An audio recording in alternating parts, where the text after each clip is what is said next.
Galera do terceiro ano da Escola Estadual de Montalvânia. Estamos aqui para ministrar uma aula sobre moral, ética e ética aplicada. Inicialmente, iremos dar alguns conceitos para ajudar vocês a resolverem o seu PET. Virtude na filosofia é uma qualidade moral, um atributo positivo de um indivíduo. Virtude intelectual, que são ligadas à inteligência humana. Virtudes morais, que são relacionadas ao bem do ser humano. Virtude é um tema bastante abordado pelo filósofo Aristóteles, que fez a diferenciação entre virtudes intelectuais e virtudes éticas, ou seja, virtudes morais, sendo que o estado ideal é a moderação, o que se encontra no meio do defeito e do excesso.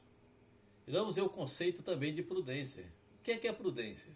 É uma virtude que faz prever e procurar evitar as inconveniências e os perigos. Quer dizer, cautela, precauções, né? Isso são tudo, faz parte da prudência, né? Antes de fazer alguma coisa, pensar fazer alguma coisa errada, conta pelo menos até 10 para que você não faça isso. Aí você vai ter prudência nesse momento, vai ter muita calma nessa hora, como diz. Iremos falar também do conceito de niilismo. Niilismo, que é uma filosofia que tinha muitas formas e vertentes. Os russos, por exemplo, acreditavam que a divindade era frequentemente questionada. Temos aqui algumas características do niilismo, né?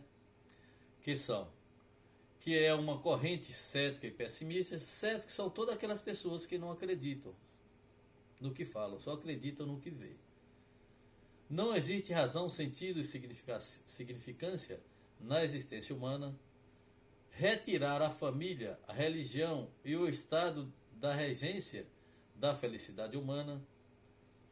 Não existe verdades absolutas que expliquem a origem da existência humana.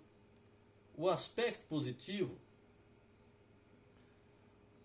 diz que o ser humano só mostra capacidade de felicidade e de assumir responsabilidades pessoais se não forem regidas pelo Estado ou pela religião. Imagine só. Iremos ver também o que é utilitarismo, né? Que é uma teoria em ética normativa que apresenta a ação útil como a melhor ação, a ação correta. A descrição mais comum de utilitarismo diz respeito ao bem-estar dos seres sencientes, aqueles que são capazes de sentir dor e prazer, em alguns casos, mesmo se não são humanos.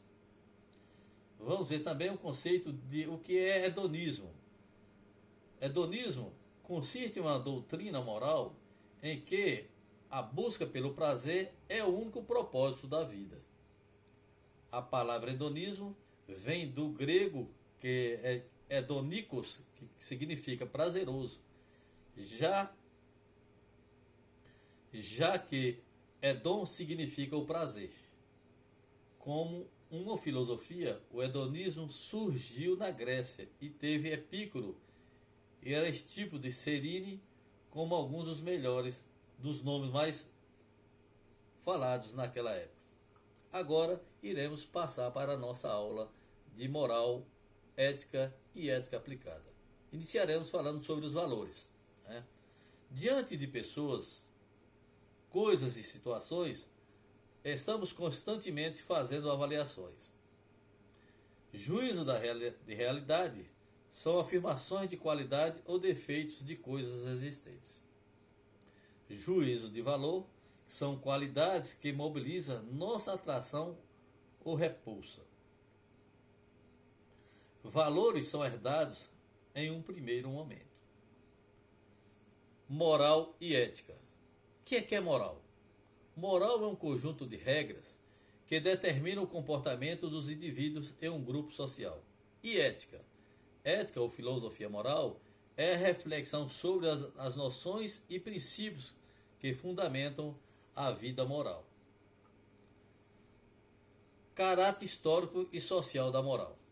A fim de garantir a sobrevivência, o ser humano age sobre a natureza, transformando-a em cultura. Para uma vida coletiva saudável, estabelece-se regras que organizam as relações entre os indivíduos. Segundo Levi Strauss, a passagem do reino animal para o reino humano é produzida pela instauração da lei, por meio da proibição do incesto. A liberdade do sujeito moral.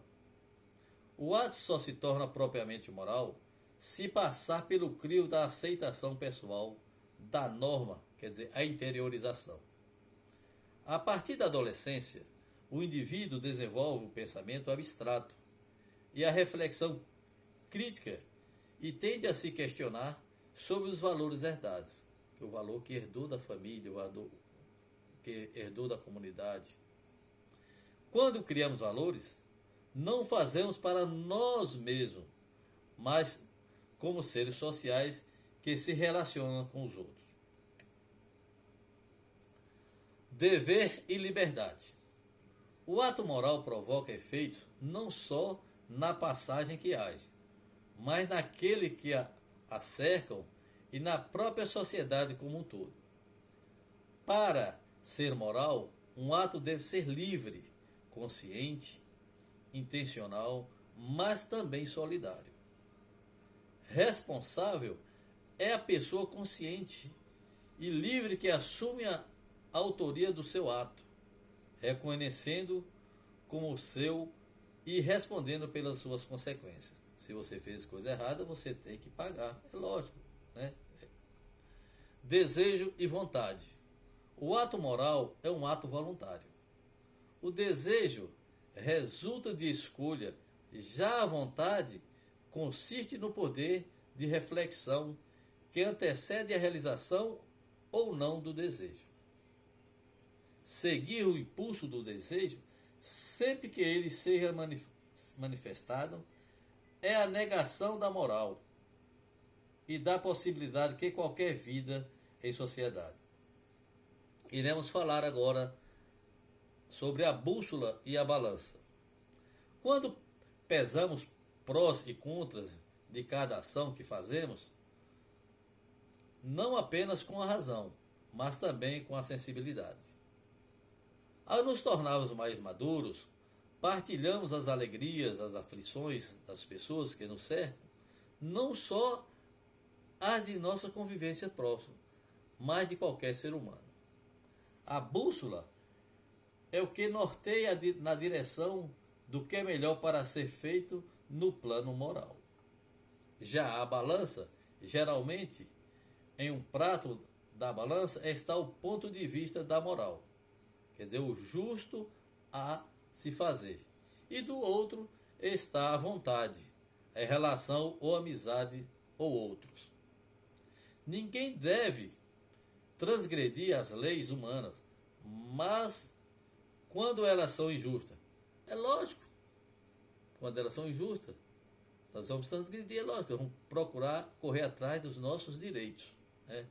Nesse caso, vale os movimentos de conscientização para que sejamos mudados. A ética aplicada é um ramo que é recente da reflexão filosófica, da qual pode-se destacar temas como bioética, ética ambiental e ética dos negócios, quer dizer, a ética dos profissionais. Já pensou um médico se ele não tivesse ética? Um médico ginecologista se ele não tivesse ética? Como que seria se ele fosse fazer uma consulta com uma jovem, com uma mulher qualquer, e depois fizesse comentários? Seria o que? Uma falta de ética muito grande. O que há de comum nesses três ramos de ética aplicada é o diálogo multidisciplinar: filosofia, medicina, biologia, direito, teologia, economia, sociologia, antropologia e psicologia. A ética aplicada é um ramo contemporâneo da filosofia que nos coloca diante do desafio da deliberação sobre problemas práticos, que exigem conscientização dos riscos que nos ameaçam e a justificação racional das medidas a serem assumidas.